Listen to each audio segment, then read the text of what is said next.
Muy buenos días, saludamos a todos los hermanos que se conectan a través de nuestro canal de YouTube, le damos la bienvenida. El día de hoy tenemos una palabra que la hemos titulado ¿cómo? De muerte a vida. De muerte a vida, y está basada en Números 17, del 7 al 8. Entonces vamos a leer lo que la palabra de Dios dice. Y dice, y Moisés puso las varas delante de Jehová en el tabernáculo del testimonio. Y aconteció que el día siguiente vino Moisés al tabernáculo del testimonio, y he aquí que la vara de Aarón, de la casa de Leví, había reverdecido y echado flores y arrojado renuevos y producido almendras. Amén. Entonces usted mirará y dirá, por esa escritura tan rara para hablar de la muerte y de la vida, ¿cierto? Pero si nosotros miramos el pueblo de Israel en el antiguo pacto, ellos estaban caminando en el desierto y ellos habían hecho el tabernáculo porque Dios le había mandado a Moisés que lo hiciera. Recuerda que la palabra de Dios dice que Moisés duró 40 días en una montaña con el Señor y que Dios le mostró cómo era el diseño de lo que había en el cielo. Sí. ¿Usted se imagina Moisés tan emocionado que estaba en el cielo, que duró 40 días aquí en la tierra sin comer, sin beber y solo en la montaña? Pero yo creo que para él sería poco, porque Dios le estaba mostrando todo lo que él debía hacer aquí en la tierra para representar la gloria y la presencia de Dios.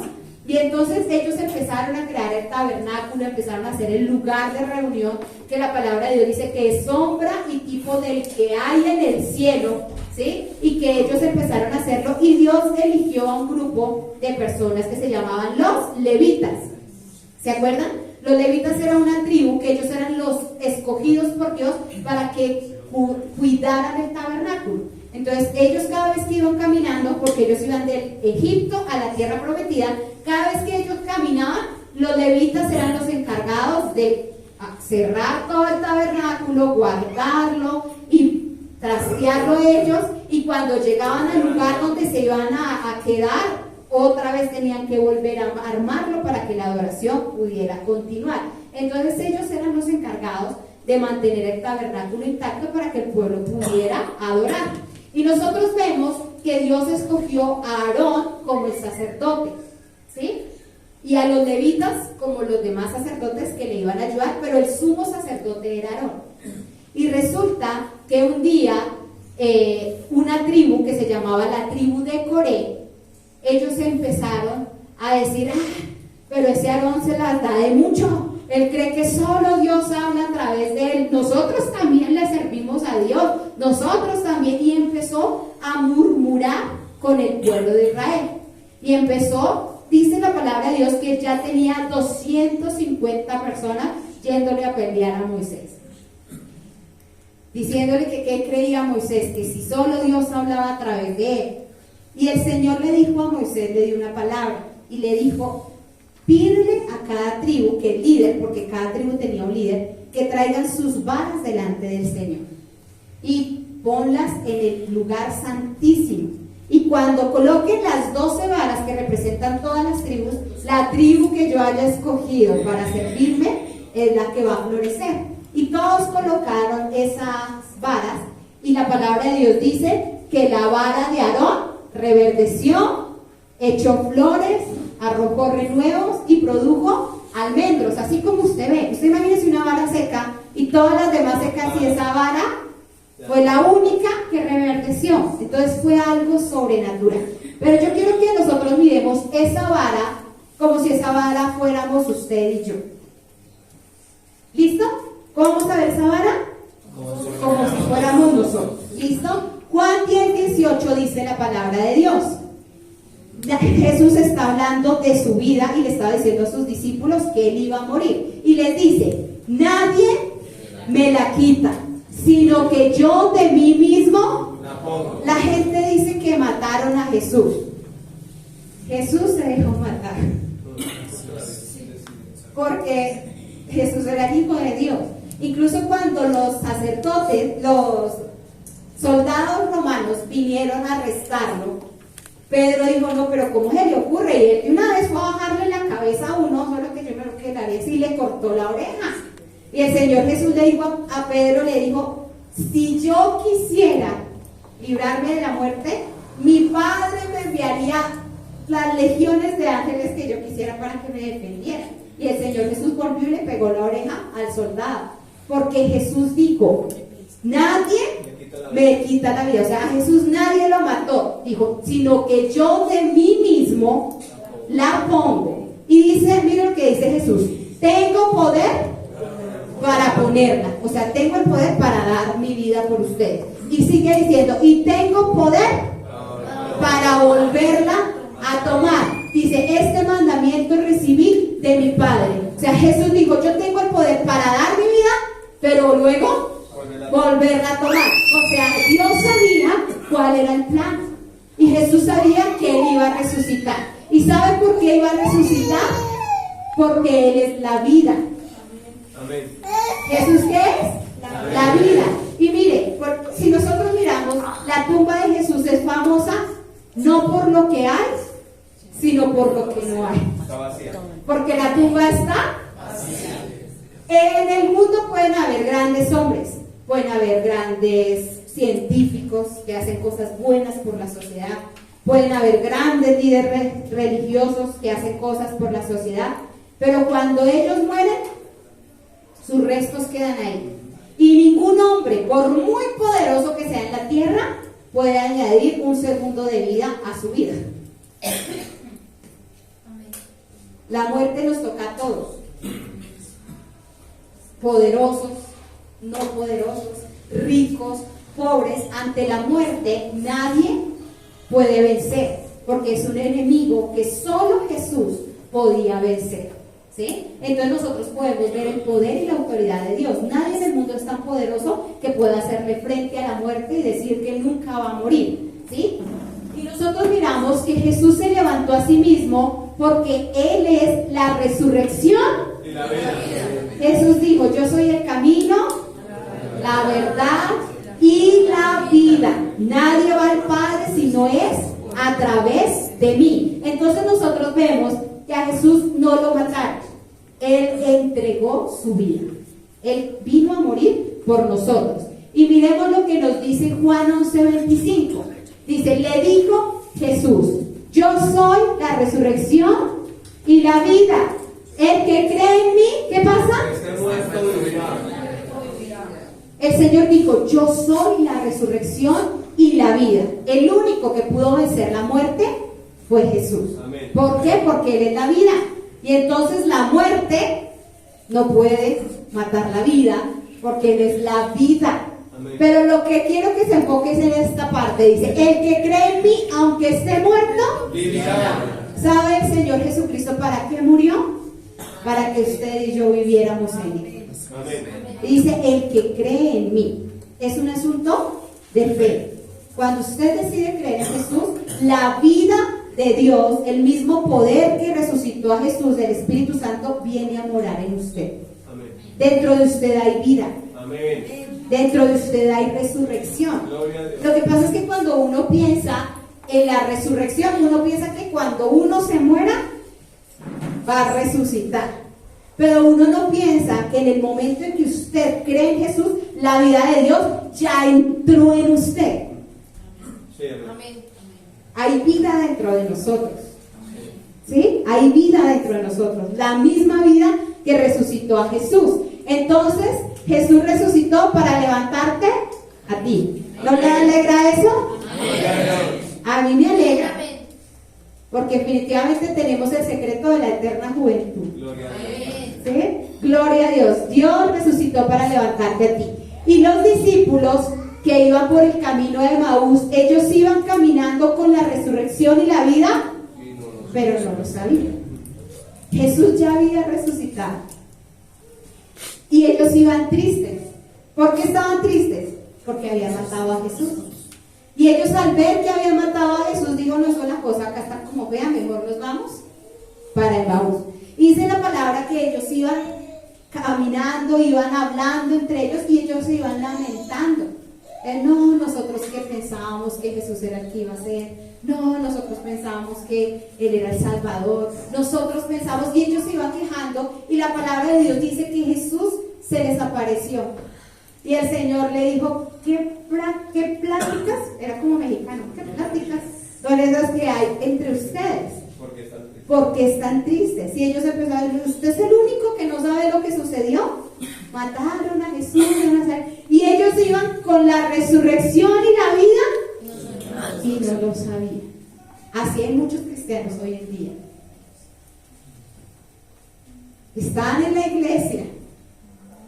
Jesús, la resurrección y la vida va con ellos y ellos no saben que la vida y la resurrección está dentro de ellos. Y nosotros debemos ser conscientes que la vida de Dios está dentro de nosotros. Amén. No es algo que vamos a recibir cuando muramos, es algo que ya tenemos. Amén. Y que recibimos el día que nacimos de nuevo. El poder de la resurrección de Cristo, cuando usted nace de nuevo, esa vida entra dentro de usted. Y cuando esa vida entra, empiezan a suceder cosas en su vida que nunca antes habían sucedido. Amén. Sí, amén. Usted empieza a ver cosas que usted nunca antes vio. Empieza a quitar hábitos que toda la vida los había tenido. Empieza a tener una conciencia de cosas que usted nunca antes tenía. ¿Qué pasó? La vida de Dios entró en usted.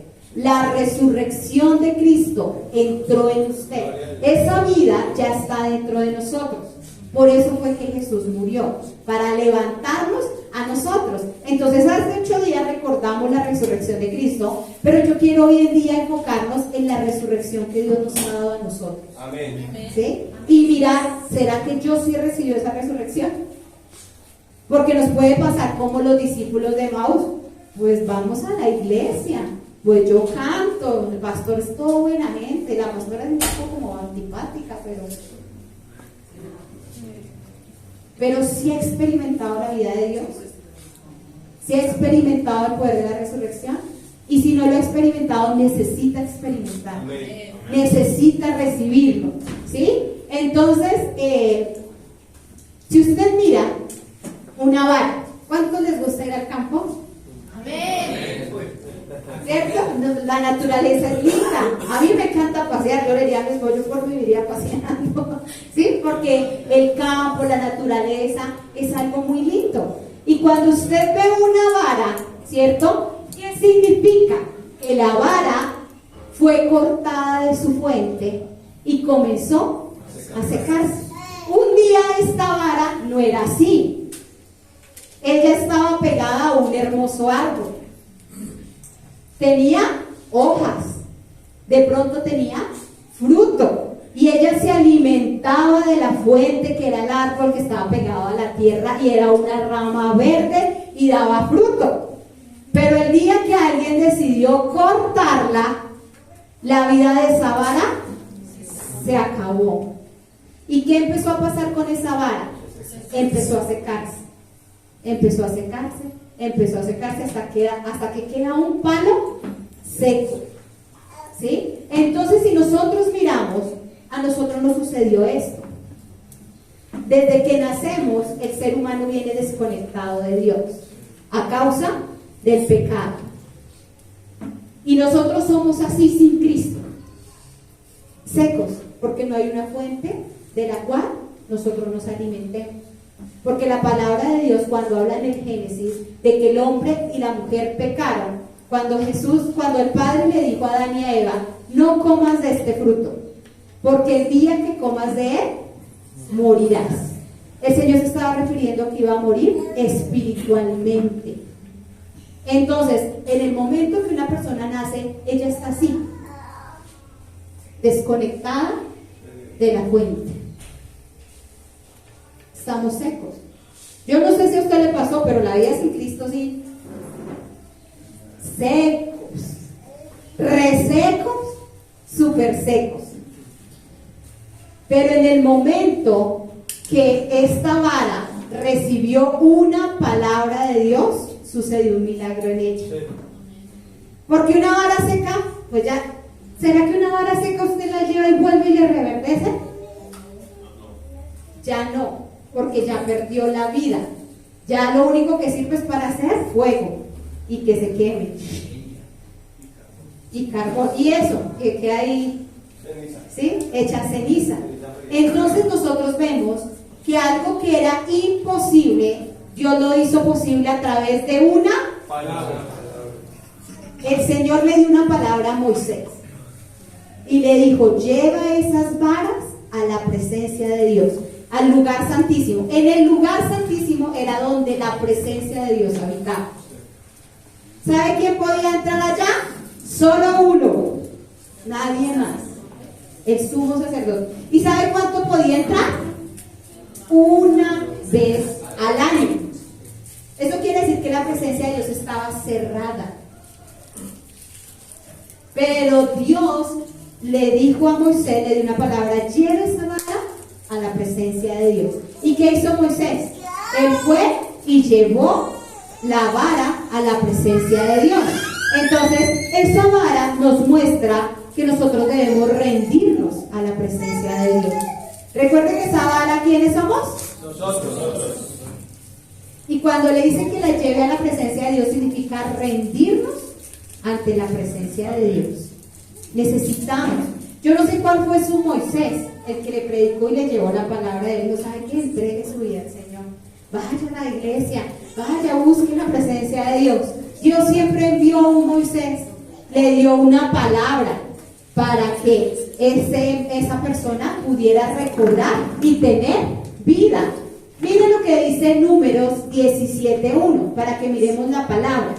Dice: luego habló ¿quién? ¿Recibió una palabra de quién? De Dios.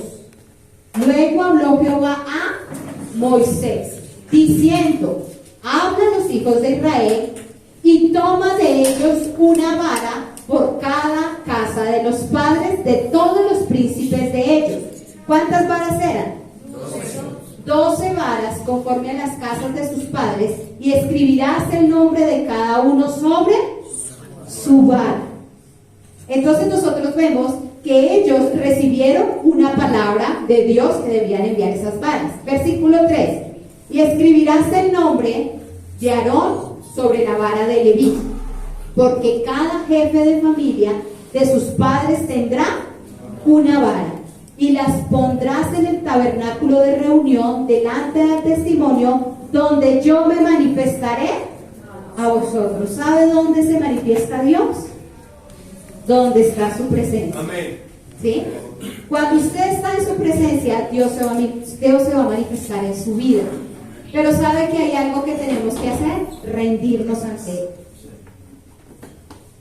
Cuando le decía que llevara la vara, significaba que esa vara tenía que estar rendida a los pies del Señor. Nosotros representamos esas varas. Cuando nosotros vamos y nos rendimos a los pies del Señor, la vida de Dios empieza a fluir en nosotros. Por eso la palabra de Dios dice: el que cree en mí, aunque esté muerto, vivirá. Estábamos así, muertos, secos. Pero el día que decidimos creer en Jesús, ¿qué pasó? Tuvimos vida. Nos pasó lo que le pasó a esa vara, que estando seca, tuvo vida. Y nosotros vemos que esa vara nos representa a nosotros. Colocarla en la presencia de Dios representa el nuevo nacimiento. Cuando alguien lo llevó a la iglesia, algunos forzados, otros obligados, otros arruinados, otros desesperados, porque en alguna condición nosotros llegamos a la iglesia. ¿Sí? Yo llegué a la iglesia en una condición de depresión terrible, pero eso fue lo que me llevó, si no, nunca hubiera ido. ¿Sí? Entonces usted llega así, seco. Pero cuando usted recibe la palabra de Dios y usted se rinde ante la presencia de Dios, ¿qué pasa? Empieza a reverdecer, empieza a tener la vida de Dios. Entonces esta vara representa una vida sobrenatural, ¿sí? Porque naturalmente lo muerto no vuelve a vivir. ¿Nosotros cómo estamos? Pero hemos recibido una vida sobrenatural. No es una vida natural. Porque a veces la gente dice: no, lo que pasa es que usted es buena gente. Sí, todos tenemos que creer en algo. Sí, yo creo en el sol, en el astro, las estrellas. Muéstrame la evidencia de tu vida. Porque cuando hay vida, hay evidencia de y que esa rama está viva. Amén. ¿Sí? Entonces nosotros recibimos una vida sobrenatural, porque estábamos muertos y hemos recibido vida. Es el poder de la resurrección de Cristo. ¿Listo? Entonces vamos a ver 4 cosas. ¿Cuántas? 4 cosas que sucedieron en esa vara y que también suceden en nosotros al recibir la vida de Dios. No, pero qué alegría, qué emoción. Se nota que están felices. Dice 4 cosas que suceden al recibir la vida de Dios. Número 1. ¿Qué pasó con esa vara? Reverdeció. ¿Qué significa reverdeció? Significa reiniciar, ser nuevo. ¿Sí? Eso significa reverdecer. Volvió a tener vida, volvió a tener un inicio. Por eso yo amé mucho la iglesia donde nací, porque ella tenía este nombre, renacer. Era un nuevo nacer, era un nuevo inicio, era un nuevo comienzo. Y yo pienso que cuando la vida de Dios entra en usted, cuando usted nace de nuevo, una es su vida antes de Cristo y otra es su vida después de Cristo. Si usted ve que usted va a la iglesia pero su vida sigue siendo la misma, le tengo que decir, querido hermano, que usted no ha nacido de nuevo. Y usted necesita rendirse al Señor para que su vida sea cambiada. Porque el primer paso que sucede cuando aceptamos a Jesús es que nosotros reverdecemos. Tenemos vida. Yo sé que eso no produce muchos amenes, no les gusta mucho, pero es la verdad. Y yo como pastora tengo que decirle la verdad. Prefiero decirle la verdad y que usted se vaya y nunca más vuelva, a que tenerlo en la iglesia engañado. Pero así es. Si usted nació de nuevo, tiene que haber un nuevo inicio en su vida. Usted tiene que reverdecer, usted tiene que reiniciar, usted tiene que ver una diferencia. Si usted no ve una diferencia, usted todavía es una vara seca. No ha recibido la vida de Dios. Necesita rendirse a la presencia de Dios. Amén. Este reverdecer significa nuevas fuerzas que vienen. ¿Sabe de dónde vienen las nuevas fuerzas? Cuando usted está que tira la toalla, dice, uy, saca, ya no aguanto más. Hay unas nuevas fuerzas de adentro, que vienen de adentro, que a usted le dan la capacidad, le da el vigor para enfrentar lo que usted tenga que enfrentar. El secreto de la eterna juventud está en adentro, no está afuera. Porque hoy en día vivimos en una sociedad cosmética. Entonces, si usted se arruga, los tiemblan, ¿sí? Si usted se engorda, le quitan. Si a usted le falta, le ponen. Pero todo es afuera y adentro. ¿Sí? Pero mire lo que dice la palabra de Dios. Salmo 92:14 dice: aún en la vejez fructificarán. ¿Cuándo? Y dice, estarán vigorosos y verdes. La palabra de Dios dice que nosotros, ¿cómo debemos estar? Verdes. Nosotros reverdecemos. La fuerza que Dios nos ha dado viene ¿de dónde? El secreto de la eterna juventud está dentro de nosotros. Dios es el que nos da nuevas fuerzas. La palabra de Dios dice que el corazón alegre hermosea el rostro. ¿Sabe dónde está la verdadera belleza? En la vida de Dios. Y la palabra de Dios dice en Romanos 8:11 que el Espíritu de Dios que levantó a Cristo de los muertos, ¿qué hará con nuestro cuerpo? Lo vivificará. ¿Usted sí lee en la Biblia, hermanos? ¿Qué va a pasar con nuestro cuerpo? Será vivificado. Este vivificado significa que va a mantener mi cuerpo. Yo creo que si el Señor no viene por mí, y si llego anciana, tendré que ser así, como Sara. Era una cuchita pero elegante, ¿sí? Fuerte, bonita, Porque usted ve que Sara ya casi 90 años y la palabra de Dios dice que un rey se enamoró de ella. Entonces no era una vieja zarrapastrosa, ¿sí? Era bonita, era fuerte.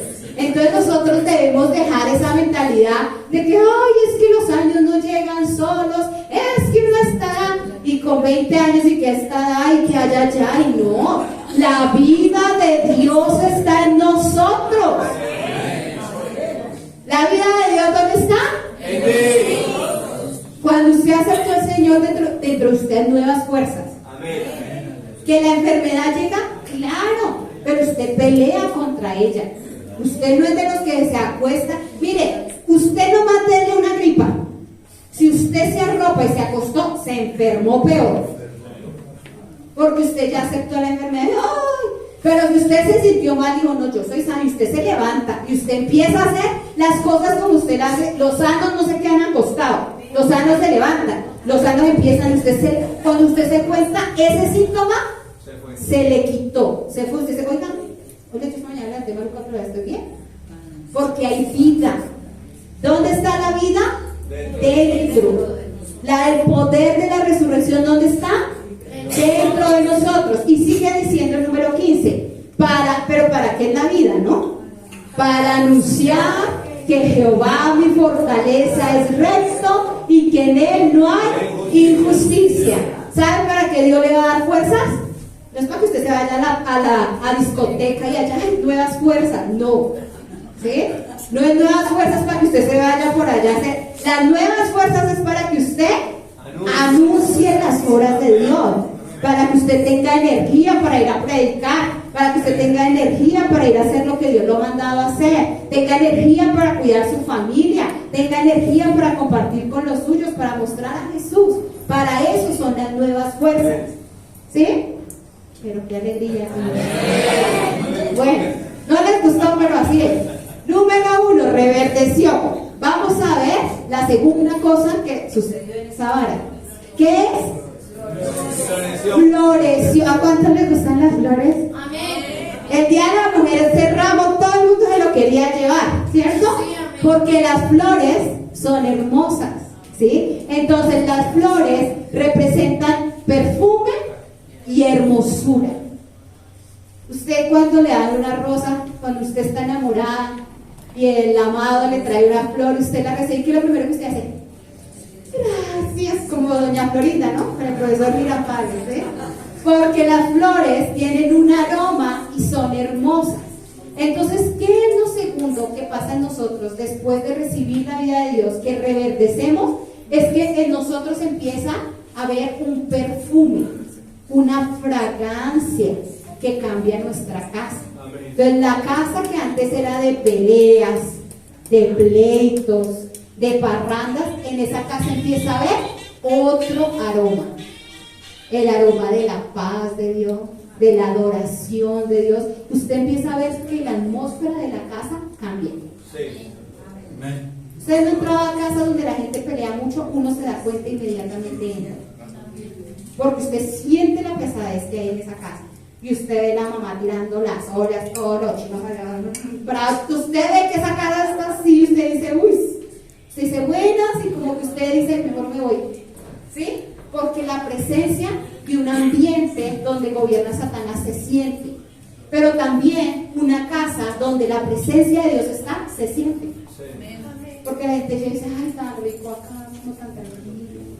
Usted empieza a sentir el perfume de la presencia de Dios, empieza a ver la hermosura. ¿Y sabe usted que no hay adorno más bello que la unción?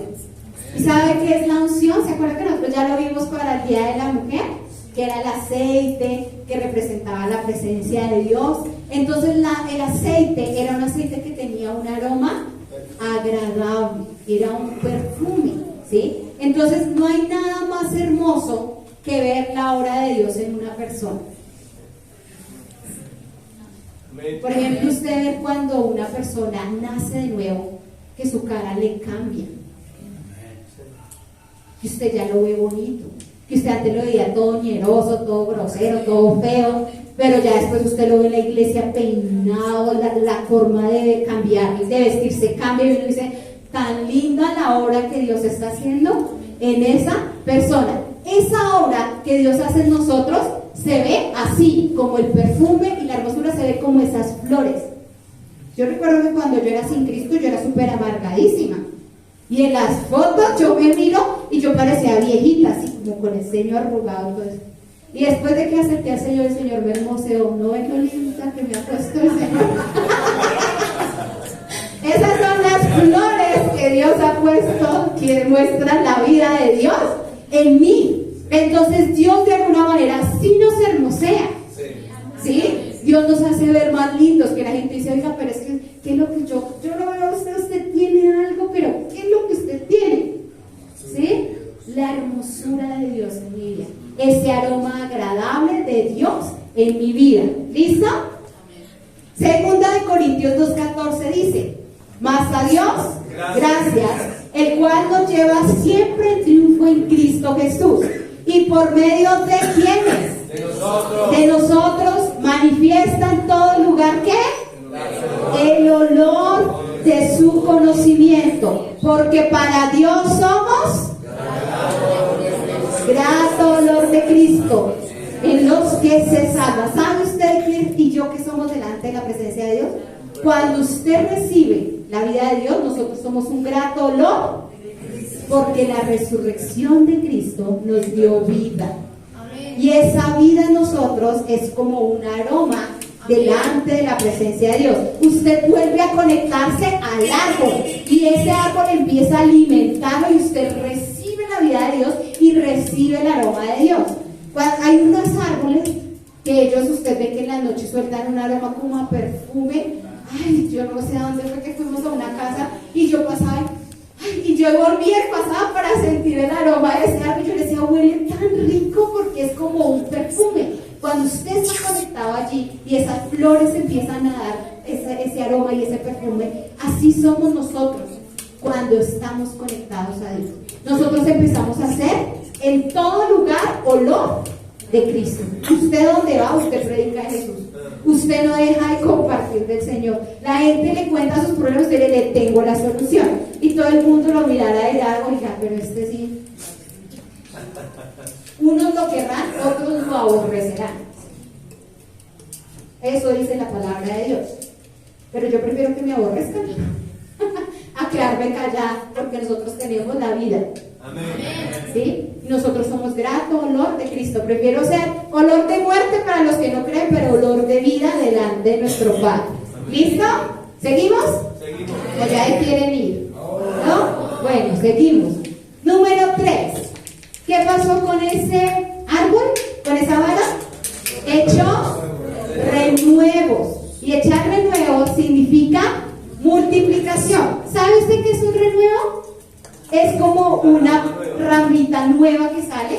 Y ustedes ven, es lo mismo que las abuelitas o las mamás que les gustan las matas. Un cogollito. Un cogollito es un renuevo. ¿Sí? Es una plantica nueva que está empezando a formar, y esa plantica, ese renuevo, tiene la capacidad de, si usted la siembra, de producir y volverse igual de donde salió, ¿sí? Entonces, o como un piecito, ¿sí? Ay, me regala un piecito esta matica y andan arrancando los cogollitos, los renuevos de todas partes para llevárselo a la casa y plantarlos. Eso fue lo que pasó con esta rama, le salieron renuevos. ¿Y qué significa eso? Multiplicación. Cuando usted recibe la vida de Dios, usted empieza a multiplicarla en otros. Gloria a Dios. Usted empieza a producir otros iguales a usted. Sí. Otros que aman a Dios. Otros que reciben la vida de Dios. Otros que aman al Señor y le sirven con todo su corazón. ¿Sí? Entonces, ¿cuál es nuestra vida como cristianos? ¿Cómo se muestra que nosotros estamos vivos? Cuando nos multiplicamos. Ay, yo no sé, hay gente como rara. Yo los miro y digo, ¿será que sí? ¿Qué le pasa? ¿Se le está acabando la vida? ¿Sí? Porque hay gente que no quiere reproducirse en nadie. Hay gente que no quiere enseñar a otros. Y nosotros debemos enseñar a otros. Nosotros yo anhelo ver en este lugar predicando gente mejor que yo.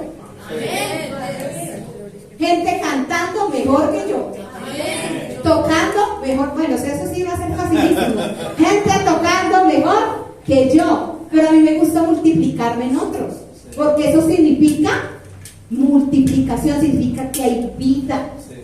Yo anhelo que toda la iglesia sirva y ver nuevos servidores. Pero hay gente que ve un servidor nuevo y ¿qué cree? ¿Que lo hace mejor que yo? No sabe que usted debe multiplicarse. Al contrario, si usted ve que alguien nuevo llega y está aprendiendo, enséñele. Mire, esto se hace así, esto se hace. Multiplíquese en otros.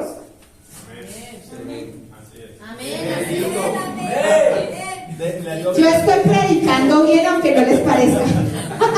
¿Sí? Así es. Nosotros necesitamos multiplicarnos. Que si a usted le toca hacerse a un lado para que otro siga, usted lo hace. Porque nosotros estamos es para formar a otros. Recuerde que el reino no se trata de mí. Porque a veces la gente es que me vean a mí, que yo, el yo, todo yo. El reino de Dios no se trata de mí, se trata de Él. Y entre más seamos los que sirvamos, los que estamos ahí en lo que uno pueda apoyar y dejar que otras generaciones avancen, uno lo tiene que hacer porque eso se llama multiplicación. Necesitamos multiplicarnos en otros. Y si no le damos la oportunidad de servir, de hacer, pues ¿cómo nos vamos a multiplicar? Entonces, que chorre nuevo significa que nos multiplicamos en otros. Miren lo que dice Job 14:7. Dice, porque si el árbol fuere cortado, aún queda de él esperanza, retoñará aún y sus renuevos no faltarán. Yo vi ese versículo y yo dije, definitivamente eso fue lo que pasó en nosotros. Porque aunque nosotros fuimos cortados, teníamos una esperanza. Y era Jesús, aceptar a Jesús. El día que usted acepta a Jesús, usted empieza a retoñar. Usted empieza a florecer. Usted recibió la vida, usted empieza a reverdecer. Y dice, y sus renuevos no faltarán. Eso quiere decir que sus hijos serán cristianos. Sus nietos amarán a Dios. Y todas sus generaciones, porque sus renuevos no faltarán. Esa es una promesa muy gloriosa y maravillosa. Saber que nuestros renuevos, nosotros tenemos 2 renuevos, ¿sí? Y creemos que nuestros renuevos son del Señor. Y que ellos permanecerán en la presencia de Dios, guardados de todo lo que el mundo sucede. Y creemos que la gloria y la presencia de Dios está ahí. Nos estamos multiplicando. Y ya para terminar, número 4, ¿qué sucedió en esa vara? Produjo. ¿A cuántos les gustan las almendras? Son deliciosas, ¿cierto? Produjo almendras y eso significa fruto. La palabra de Dios dice que el fruto del Espíritu es amor, gozo, paz, paciencia, benignidad, bondad, fe. Entonces, ¿qué va a empezar a ver en su vida cuando usted recibe la vida de Dios? Que usted que era como medio odiosito, se empieza a volver amoroso. Y se vuelve como el oso cariñosito que se llamaba amorosito. Bueno, usted no es muñequito, yo sí. Entonces se vuelve amoroso. Usted ya empieza a ver la gente con otros ojos, con ojos de amor. Usted empieza a tener fe, usted empieza a creer. Usted dice, no, yo sí creo que Dios lo puede hacer. Para Dios no hay nada imposible. Usted a veces, yo recuerdo cuando nosotros nos dijeron que nosotros no podíamos tener hijos porque yo era estéril y tenía que sacarme el útero. Y bueno, ustedes ya conocen la historia, ¿cierto? Que no podía tener hijos y que lo tenían que sacar. Y mi esposo me sacó del hospital a dar rastras y contra los médicos y todo. Él me dijo, no, no y no. Y yo le dije, pero si yo me muero, ¿qué vamos a hacer? Y él me dijo, usted no se va a morir. Le digo, no le crea a los médicos, nosotros le creemos a Dios. Y yo salí de ese hospital y yo lloraba y yo decía, Señor Jesús. Yo unos días me levantaba con síntomas, yo decía, me voy a morir. Y otro día mi esposo oraba por mí, yo decía, sí, Dios nos va a dar hijos, yo soy sana, yo soy...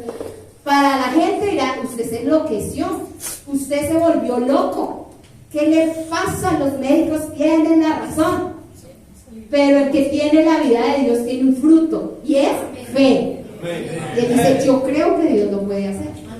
Yo creo que para Dios no hay nada imposible. Y él empieza a producir frutos en su vida que muestran la vida de Dios en mí.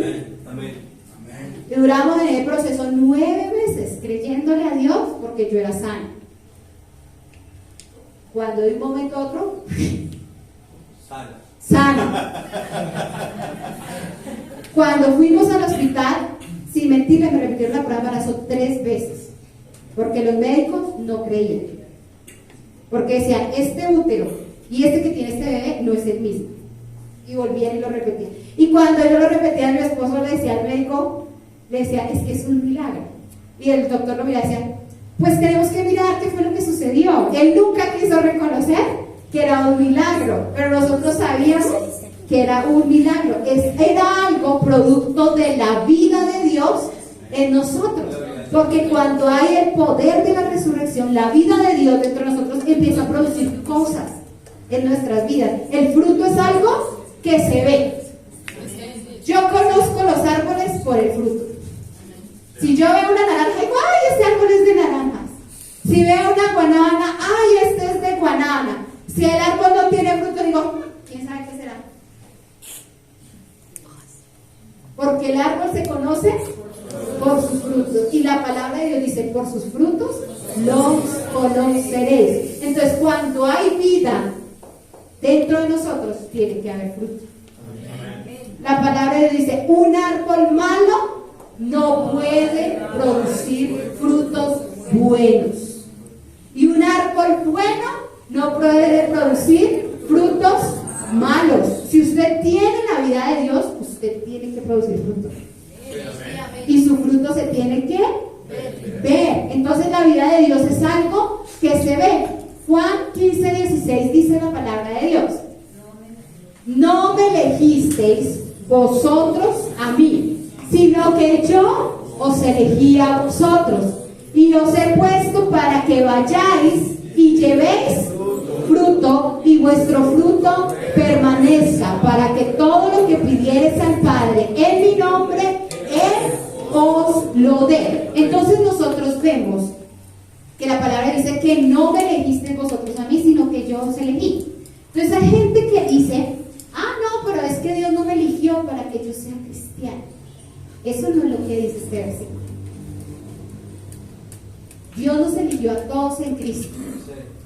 Y si Dios no nos hubiera elegido a todos, entonces Dios sería infiel, porque con unos sí y con otros no. Y la palabra de Dios dice que Dios es fiel. ¿Sabe quién hace la diferencia entre ser un elegido o no? Yo. Porque la vida está disponible.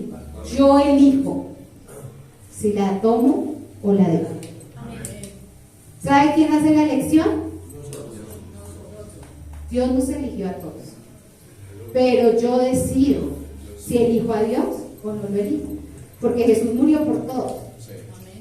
Uno es el que decide si cree o no cree.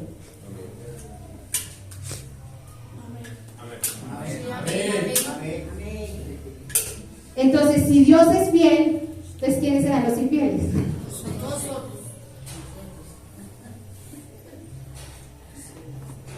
Nosotros somos los que somos infieles con Él. Nosotros decidimos si creemos o no creemos, si recibimos la vida o no, si hacemos igual que la vara de Aarón, nos rendimos en la presencia de Dios. ¿Y sabe? Para que Dios pueda orar, uno necesita rendirse. La palabra de Dios dice que los orgullosos Dios los mira, pero a los que son humildes dice que Él no rechaza un corazón humilde. ¿Qué es la humildad? Usted reconoce que separado de Dios nada puede hacer. Eso es humildad. Y usted dice, Señor, definitivamente yo estoy paila, necesito que me ayude. Pero cuando uno se cree súper pues que como yo no hay nadie, pues Dios no va a poder obrar en esa persona, porque esa persona no está dispuesta para que Dios obre en ella. Entonces, cuando usted da fruto, usted empieza a prosperar. A algunos cristianos no les gusta esa palabra, porque ellos piensan que prosperar es del diablo. Pues usted piensa que prosperar es del diablo, pues que le vaya bien en la pobreza. Pero la prosperidad es de Dios.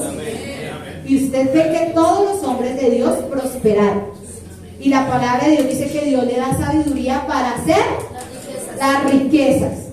¿Qué quiere decir eso? ¿Que todos los cristianos van a ser millonarios? No, porque la prosperidad no es plata.